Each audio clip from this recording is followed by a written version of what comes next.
आज हम आपको इलेक्ट्रोकार्डियोग्राफ के बारे में बताएंगे।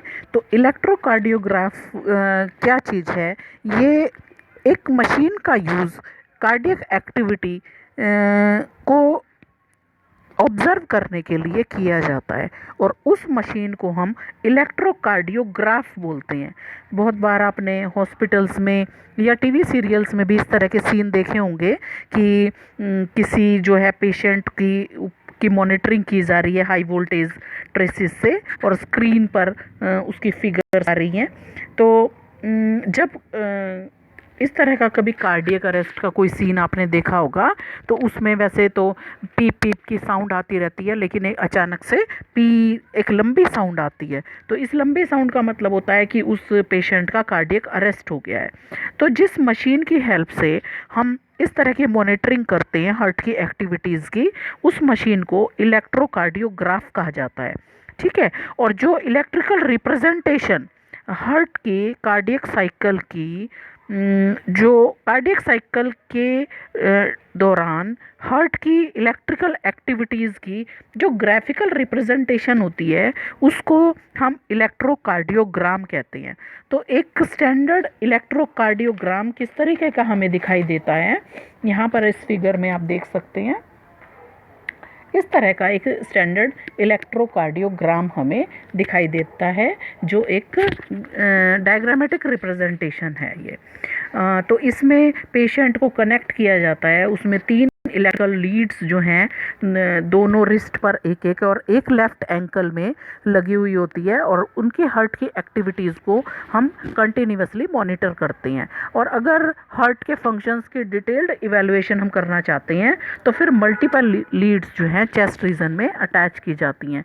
तो यहाँ पर हम स्टैंडर्ड ईसीजी की बात कर रहे हैं। तो इस स्टैंडर्ड ईसीजी में सबसे पहले आपको हम कहाँ से कहाँ तक की फिगर के बारे में पढ़ेंगे, पी से लेकर टी तक के बारे में हम पढ़ेंगे।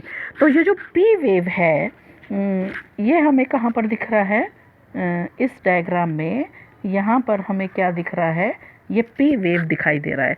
तो पी वेव जो है वो ऑट्रियल रीजन के एक्साइटेशन को शो करता है। ठीक है। इस टाइम पर जो दोनों ऑट्रिया हैं वो कॉन्ट्रैक्ट होते हैं और फिर नेक्स्ट जो हमें दिख रहा है यहाँ पर वो दिखाई दे रहा है ये QR कॉम्प्लेक्स। नेक्स्ट हमें क्या दिखाई दे रहा है, ये QR कॉम्प्लेक्स दिखाई दे रहा है। तो ये वेंट्रिकल रीजन के कॉन्ट्रैक्शन को शो करता है। अब जो कॉन्ट्रैक्शन कब स्टार्ट होगा, इस Q के थोड़ी देर बाद, जब Q हमें दिखाई दे रहा है जहाँ पर, उसके थोड़ी देर बाद ये स्टार्ट होता है। तो ये सिस्टोल की बिगनिंग कहलाती है। उसके बाद लास्ट में यहाँ पर आपको टी वेव दिखाई दे रही है जो वेंट्रिकल रीजन के एक्साइटेशन से नॉर्मल स्टेट में जाने को शो कर रहा है। और जब ये टी वेव की एंड हो रही है यहाँ पर, ये टी वेव की जो एंड हो रही है यहाँ पर, तो ये क्या शो कर रहा है कि सिस्टोल का एंड हो गया है पूरी तरीके से। तो अब इन QR कॉम्प्लेक्स को काउंट करके, ईसीजी में इन QR कॉम्प्लेक्स को काउंट करके गिवन टाइम पीरियड में हम डिटरमिन कर सकते हैं कि उस इंडिविजुअल की हार्ट बीट जो है वो क्या चल रही है, उसका रेट क्या चल रहा है। तो अब ईसीजी जो है अलग अलग इंडिविजुअल की अगर हम देखेंगे तो हमें लगभग सेम तरह की शेप जो है वो हमें दिखाई देगी। तो अगर इसमें कहीं पर भी कुछ डेविएशन आ जाती है इस शेप में, जो आपको यहाँ पर एक स्टैंडर्ड ईसीजी दिखा रखी है, अगर इस शेप पे कहीं पर भी कोई डेविएशन आ जाती है तो वो शो करती है कि इस पर्सन को कोई एबनॉर्मलिटी हो गई है या कोई डिजीज़ हो गई है। तो इसकी बड़ी क्लिनिकल सिग्निफिकेंस है। तो आज के टॉपिक में आपने स्टैंडर्ड ईसीजी के बारे में समझा है।